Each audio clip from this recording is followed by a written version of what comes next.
use of yet and already. এই yet এবং এই already এর ব্যবহার আজকে আমরা শিখব। yet অর্থ এখনো, yet অর্থ এখনো, already অর্থ ইতিমধ্যে, ইতিমধ্যে। এই yet এই ওয়ার্ডটি নেগেটিভ সেন্সে ব্যবহার হয় আর already এই ওয়ার্ডটি পজিটিভ সেন্সে ব্যবহার হয়। বাক্যের মধ্যে এই yet এই ওয়ার্ডটি নেগেটিভ সেন্সে ব্যবহার হয় আর yet এই ওয়ার্ডটি পজিটিভ সেন্সে ব্যবহার হয়। আমি কয়েকটা উদাহরণ দিলে তোমরা বুঝবা।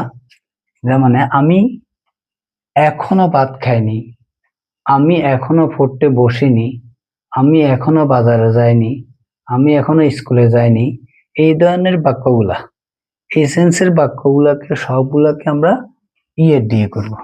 আর আমি ইতিমধ্যে ভাত খেয়েছি, আমি ইতিমধ্যে কাজটি শেষ করেছি, আমি ইতিমধ্যে অঙ্কটি করেছি, আমি ইতিমধ্যে ইংরেজি পড়ে শেষ করেছি, এই ধরনের বাক্যগুলোকে আমরা অলরেডি দিয়ে করব। যেমন I haven't eaten rice yet.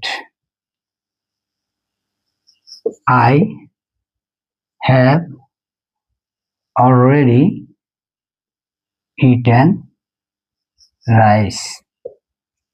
আমি এখনো ভাত খাইনি, এটার অর্থ আমি ইতিমধ্যে ভাত খেয়েছি। তবে yet এর আরেকটা ব্যবহার আছে, এই I haven't eaten rice yet এই বাক্যটা এভাবে বললে হবে, অথবা I am yet to eat rice এভাবে বললে হবে। তাহলে আজকে আমরা কি শিখলাম?